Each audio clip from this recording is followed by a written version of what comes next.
Salut tout le monde, ça va? J'espère que vous allez très bien. Alors, vous allez suivre avec moi des leçons et des exercices. Écoutez attentivement. Les pronoms personnels compléments d'objets placés entre le sujet et le verbe évitent la répétition. Premier exercice, je remplace les mots en gras par un pronom personnel. Par exemple, mes parents invitent les voisins chaque semaine. Très bien. Mes parents les invitent chaque semaine. Deuxième question. Je réponds à ces questions en remplaçant le groupe nominal et le complément d'objet indirect par un pronom personnel. Maintenant, deuxième leçon. Identifier l'adjectif qualificatif, épithète ou attribut. L'adjectif qualificatif peut être épithète ou attribut. Donc, épithète. L'adjectif est placé avant ou après le nom, pas de verbe d'état entre l'adjectif et le nom. S'il est attribut, l'adjectif est séparé du nom par un verbe d'état. Exemple. Une monstrueuse créature avance vers le héros. Épithète. La fille est petite. Ça, c'est attribut. Passons. Premier exercice. Je souligne chaque adjectif qualificatif, puis j'indique la fonction, épithète ou attribut. Deuxième question. Je classe les adjectifs qualificatifs en gras dans la colonne correspondante. Nouvelle leçon. L'interrogation. L'interrogation soit soutenue avec inversion du sujet, standard avec est-ce que en début de, familier, on enlève l'intonation de la voix. Première question, je pose les questions de manière différente en utilisant la forme avec inversion ou la forme avec est-ce que. Deuxième question, je pose la question avec où, quand, comment, combien. La conjugaison, le passé composé. Le passé composé est formé de l'auxiliaire être ou avoir au présent de l'indicatif, plus un participe passé du verbe. Première question. J'écris les phrases suivantes au passé composé. Deuxième question. Je complète le tableau suivant en conjuguant les verbes au passé composé. L'imparfait. L'imparfait de l'indicatif est un nom simple du passé.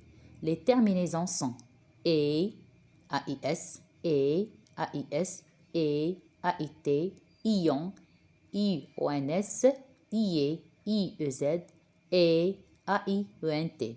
Première question. Je réécris ces phrases en conjuguant leurs verbes à l'imparfait. Deuxième question. Je conjugue les verbes à l'imparfait et à la personne demandée. L'accord de l'adjectif qualificatif, épithète ou attribut. L'adjectif qualificatif s'accorde en genre et en nombre avec le nom qu'il qualifie. Première question. Je complète les phrases avec les adjectifs qualificatifs qui conviennent.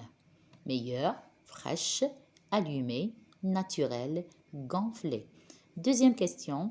J'écris correctement les adjectifs qualificatifs mis entre parenthèses. Les différents sens d'un mot. Un mot peut avoir plusieurs sens. C'est un polysémique. Première question. Pour chaque mot, soulignez deux définitions prises dans les dictionnaires. Je coche celle qui convient. Deuxième question.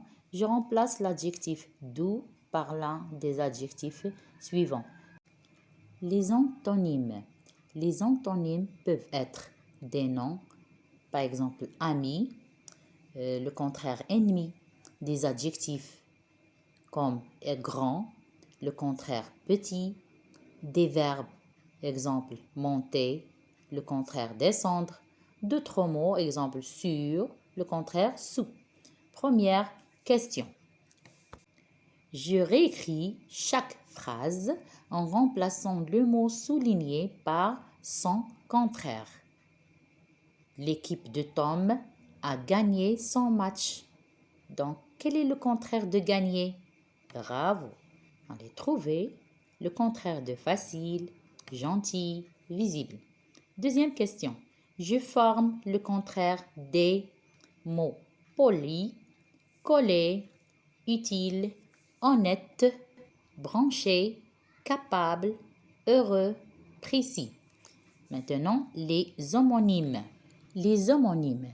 Des homonymes sont des mots qui se prononcent de la même façon, mais qui ont des sens différents. Par exemple, un porc, un porc. Mais, le mois mai. Alors, première question. Je complète avec l'homonyme qui convient. Mal, mal, mal. Encore, so, so, so. Deuxième question, je trouve un homonyme de quand, faire, don, vent, mère, fille, mais, cours. Bon courage les élèves, à bientôt.